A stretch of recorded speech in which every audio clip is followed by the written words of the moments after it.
Hi, this is the Vedic Astrologer with the April 2015 reading for Vedic Leo. It looks like an old structure may be coming apart for you this month. Something that was really meaningful for you, something that you grew up with, or a foundational belief about yourself, a way that you have structured your image and your way that you have oriented yourself, basically. Maybe kind of coming apart.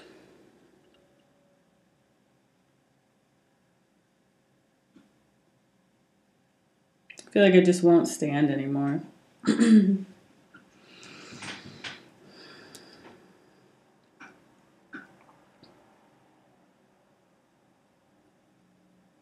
Yeah, it's like there's no further progress to be made in whatever this is. Like, there's no healing. All there is to do is just to leave it behind, basically, to let it go, let it fall apart. And I think that there's a real sense of freedom for you, of openness after that happens. It's kind of like you could do anything, you know? Like, I feel like you're very in touch with your soul and with your basic essence also. And you realize that it doesn't depend on these other circumstances that you thought it did. It doesn't depend on kind of what you're clad in a way. It's really about who you are, and that it emanates from within you in a way that is powerful and that is kind of unstoppable. So I feel like you're feeling that like sense of true pride. It's like the Leo ideal, or it's like the highest vibration of Leo, basically, because Leo is all about giving from that heart center, from that noble place, in such a way that it inspires other people to like shine their light forward too. So I feel like you're feeling that sense of like just wholeness that really is radiating out from you after this old thing kind of falls apart or you take it apart.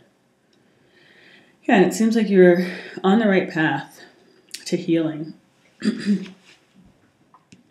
To healing your old misconceptions of yourself, which may have changed the way you view situations in your life too. So I feel like you may be kind of looking back over past situations with a new eye and wondering how you can heal them.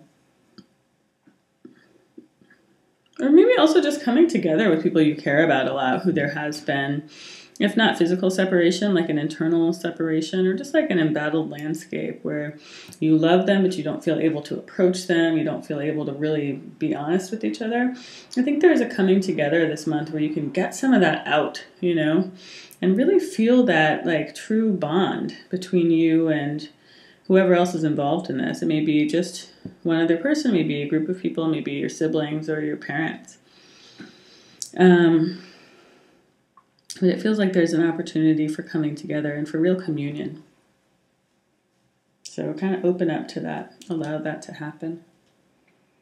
And I feel like after this too, you're kind of going to be turning that searchlight of truth like into your life and onto your plans for the future. I feel like you want to take the best of what is here, the best of this kind of connection, reconnection, this like deep union that has been needing to take place. I feel like you want to take the best of that with you into your future endeavors, into your day-to-day life. Because I feel like some of you may be traveling to a different place to kind of resolve issues. You know, traveling to be with family or something, and then it's cathartic. And it brings you back into your day-to-day life with a different vision and with a more open heart too, and a fuller cup.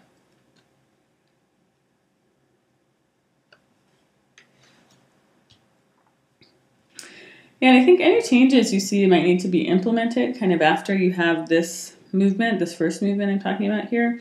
It seems like you should go right ahead and put them immediately into place. Like there's no time for delay in a way, and I don't mean that to sound like, yeah, no time, but more just like you can immediately enact the things that you realize from this reaping somehow.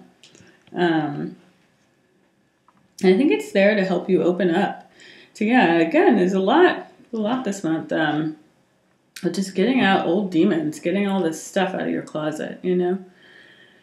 And that's going to help you more fully embrace your family or your relationship, even your friends. You know, I just feel like it's going to put you into more real contact with all the people in your life to kind of reflect on and go back to these old wounds. And then I think you're coming back out of that with knowledge that is directly applicable.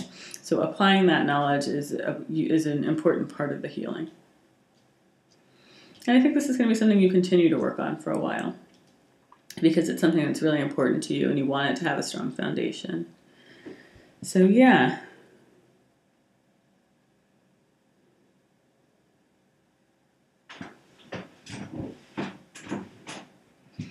So yeah, this King of Swords that was coming up for you guys last month is here in your reading again this month. And it's next to the Five of Cups.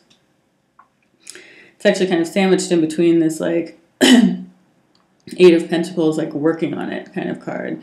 And the Eight of Pentacles is, you know, sometimes people talk about it as like working on a creative endeavor, and it can be that. But here it looks to me like working on your own internal stuff, working on overcoming your demons, working on cleaning out your insides. And the King of Swords here, I feel like that is about like wanting a strong foundation. But you may have some moments where you're like, yeah, because that goes back to the cracks I was seeing here, where you're like, it just can never be right. It can never be right because my home wasn't right. And like, it just can never be right. It can never be healed. But that's not the case at all. You may spend some time in that mode this month, but there's a lot of light just behind you. I feel like this movement that kind of brings you together with people and re-inspires you might also kind of overwhelm you a little bit, so that what it's doing, it's sort of, you know, it's like that Leonard Cohen lyric about like the cracks are that's how the light gets in, you know. So it's like it's cracking some things, it's showing you the foundational cracks, and it's also crackling some structures that you had, but which may lead you to these moments of being like, oh, everything is ruined, you know. But that is like literally it's letting the light in so that it can be renewed, so you can be renewed and sort of try again, you know, in a wiser way.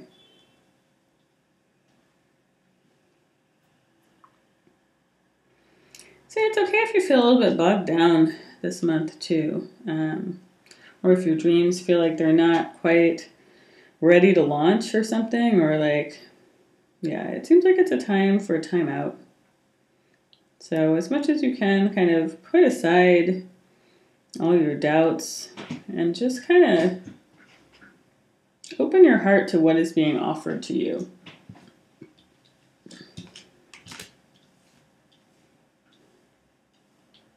And I feel like it's an offering from the universe. Like what's being offered to you kind of out of nowhere, you know, it's like from the movement of all this stuff. And then I feel like this stuff may happen and then you may have some downtime where you're not really thinking about it. But it's like the big aha moment kind of comes a little bit later in the month. It's precipitated by this all this other stuff, and it kind of needs to like bubble up for a while.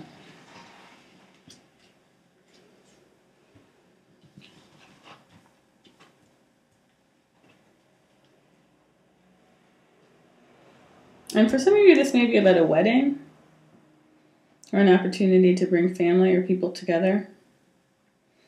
For some of you, this may be about a relationship that's at a distance.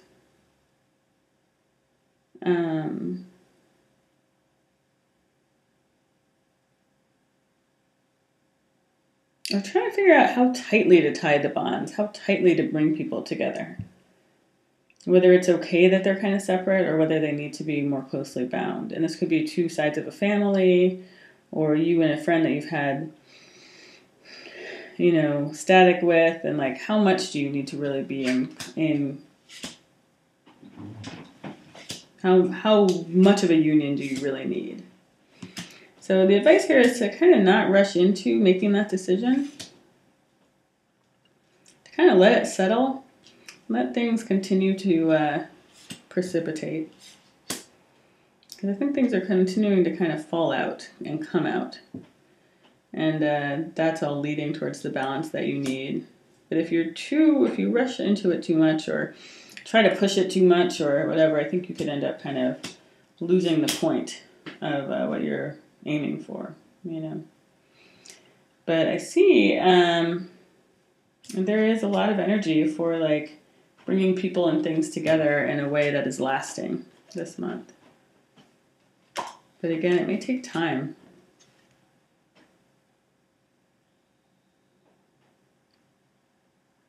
Seems like there's a higher plan for this.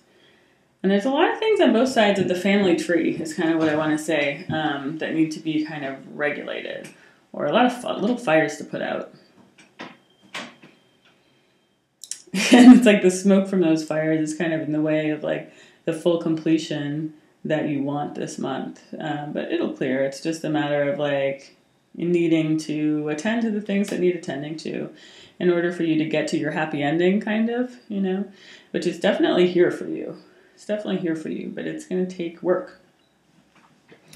And it's going to take attending to all those little things. It's going to take figuring it out, you know, really taking it step by step before you can kind of get to the full completion, the full happy ending, which I think you sense is there and which you want and which you may at some point in this month sort of despair of, but which is definitely there and waiting. It's just a matter of getting right with God on the one hand and working out the earthly details, you know? Like, it's like, yeah, you got to figure out it's like, I feel like the primary connection is very strong. You know what you want. But then the practical details, there's a lot more confusion around that. And maybe they're kind of a pain in the butt, you know. But it's like wading through those is like kind of proving your love, or a way of really solidifying your love and to make it lasting, to make it solid. So you kind of have to do that, attend to all the annoying little stuff in order to get to the big love, to the big union. So yeah. That's what I'm seeing there. So I hope that's useful for you, Vedic Leos, this month. And yeah, if you would like a personal reading, please get in touch with me. My email address is theivyleagueastrologer@gmail.com, and my info is down below. Thanks. Have a good one. Bye.